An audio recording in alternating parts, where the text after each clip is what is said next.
Hey there, my name is K. Michael Russell, and welcome to whatever I have decided to call this course. This is my new rendering course, okay? And a rendering, not in the 3D modeling way, but 3D as in just light and shadow.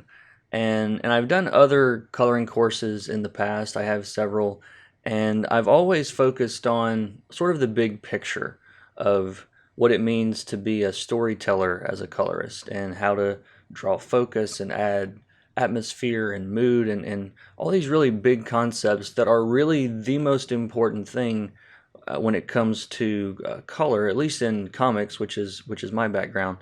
But I've never really focused on why light goes in a certain way on a face or why this shadow looks this way.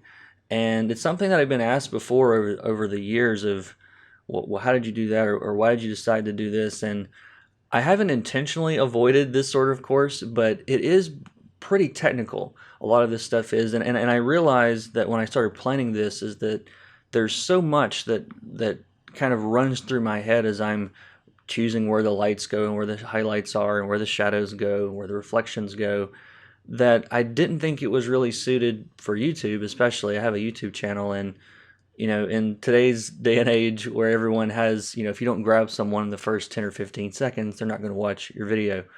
And so it wasn't really suited for that. It was a little too technical for that. So I've decided to put this course together to show you guys how I think about light and shadow. The other reason that I haven't done a course quite like this in the past is a lot of this stuff I've learned really over the last year and a half.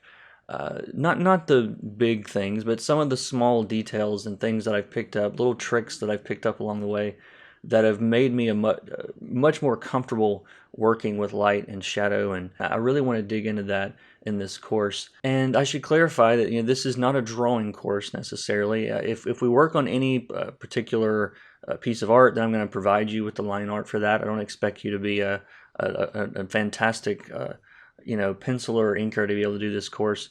And although my focus in my career has typically been comics, and I've gotten into some digital illustration lately, but the concepts we're going to talk about, they're going to work in almost any art style. So whether you're coloring comics or whether you're coloring your own illustrations or web comics or digital painting, even to an extent, these lessons are sort of universal and apply to all those different areas. Now you'll probably hear me reference things in terms of comics terms a lot because that's just what I'm used to. I've colored a ton of comics. So, but anyway, I hope you guys enjoy the course, and let's get started.